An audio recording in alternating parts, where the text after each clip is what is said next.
You're my courage, I don't have to be afraid. You're my fortress, no matter what comes my way. You're my treasure, forever, yes, we'll be together. What up, everyone? It is so good to see you this month, and we're having lots of fun as we find out what it means to make peace. Peace is proving you care more about each other than winning an argument. That means even if we don't always agree on everything, we have to come together and find a way to reconnect. We can try to understand the other person's point of view instead of only seeing things our way. We can build a bridge when we treat others the way we want to be treated. And let's not forget our memory verse, Romans 14, verse 19. So let us do all we can to live in peace, and let us work hard to build one another up. See you after the Bible story.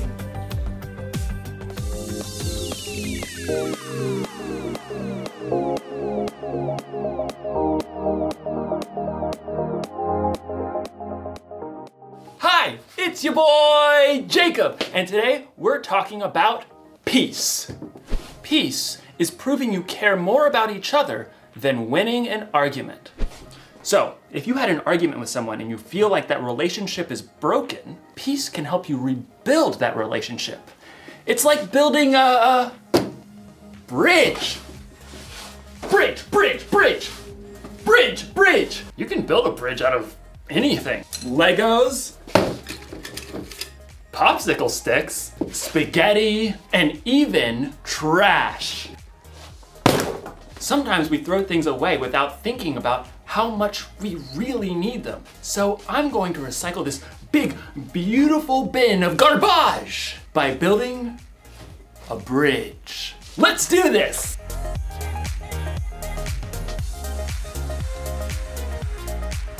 It's alive! Now we just need some glue. Glue. Oh! Glue stick. That should work, right? Everything you build needs the right kind of glue to hold it all together. Without the right kind of glue, everything can kind of fall apart. Now, ladies and gentlemen, I present to you the Recycle Bridge.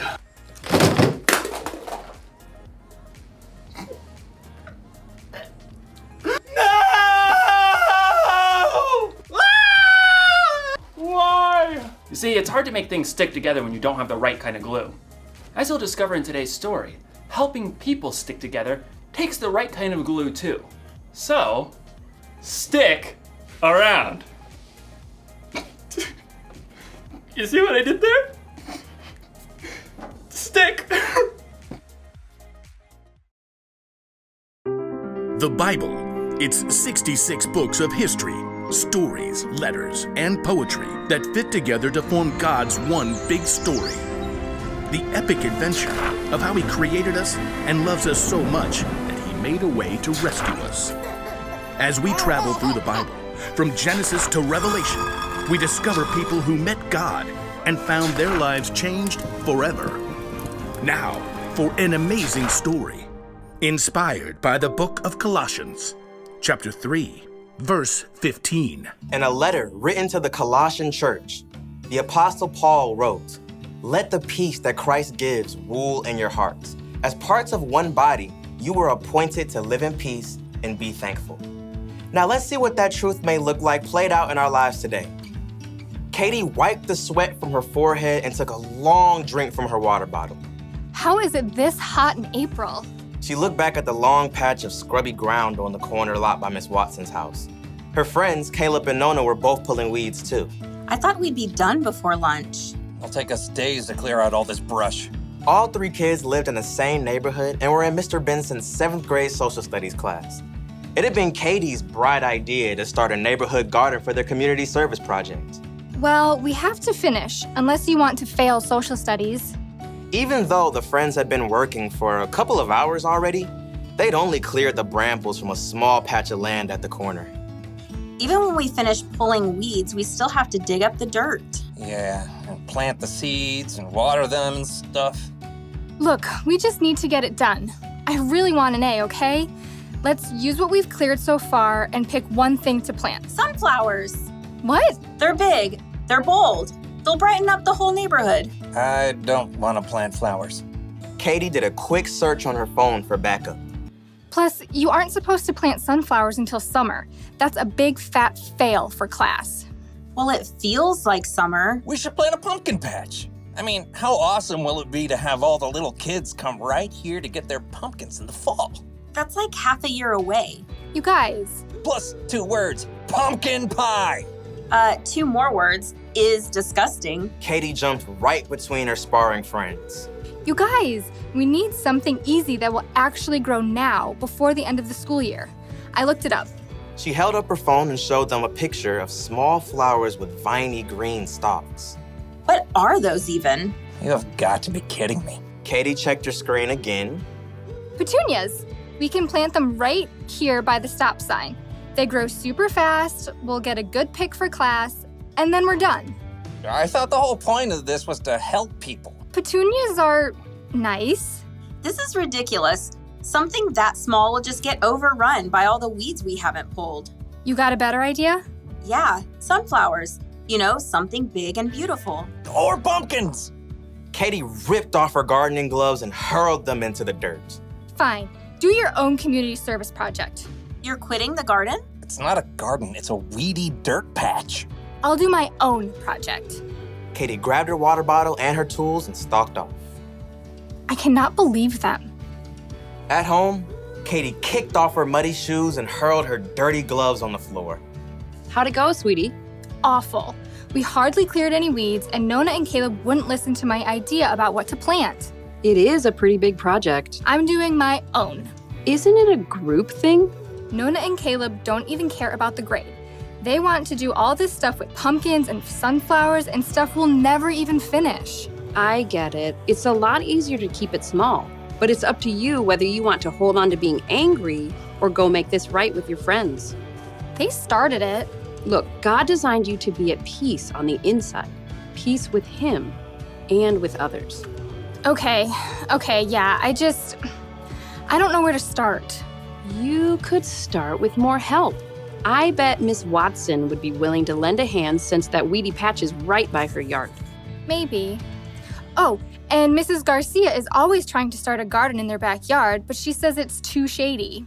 Maybe she'd like to help. Katie nodded slowly. After lunch, she took a trip around the neighborhood and spotted Caleb shooting some hoops in his driveway. Then she dragged him across the street to knock on Nona's door. You realize I don't want to talk about this?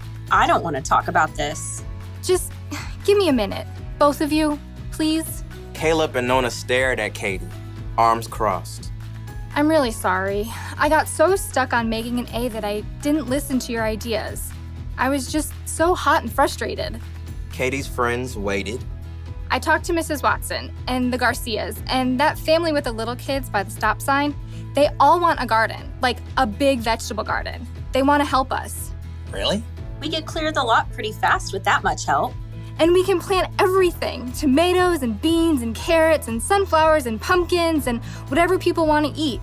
We'll have to help keep it up over the summer, though. All the way to pumpkin season. Exactly. Okay, I'm in. Caleb gave Katie a high five. Then they both turned to Nona.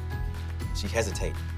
Okay, sure, but you're not gonna get me to eat pumpkin pie, because sweet potato is way better. Deal. The Garcias can help out tomorrow afternoon, so we can get back to it then. Katie headed home, relieved that she was on good terms with her friends again and at peace on the inside. She was living out the truth of Paul's words. Let the peace that Christ gives rule in your hearts.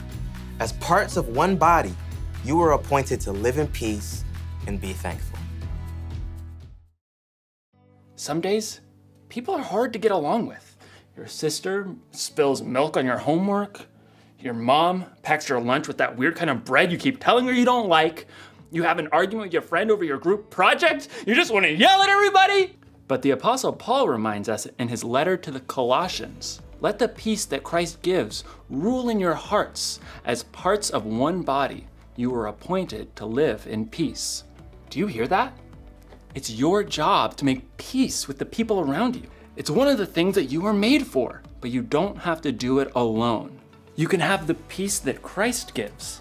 That kind of peace is strong and powerful. It's the glue that holds relationships together. So, if your sister spills milk on your homework, be quick to forgive. If you're in an argument with a friend, be patient and listen. And if you feel like yelling at everyone, count to 10. Or yell into a pillow. Or better yet, ask God to give you peace. Don't throw away a relationship without thinking. Peace is more important than being right. Here's the one thing to remember today. We can make peace with others. Think about who you need to make peace with today. Ask someone you trust for ideas on how to take the first step. You'll probably need a little creativity, and you'll definitely need the right kind of glue. Super glue. This ought to do the trick. When you see me next, I'll have a bridge that will truly last. Well, I'll see you next time.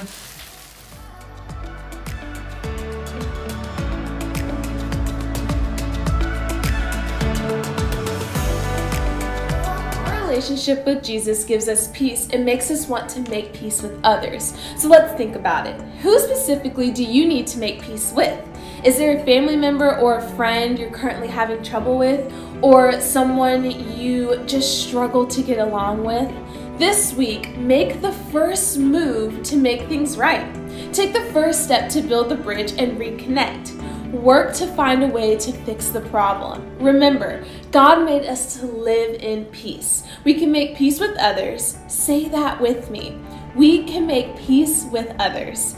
If you get stuck and you're not sure how to make peace, don't be afraid to ask people to help you. And don't get discouraged. It takes hard work to make peace.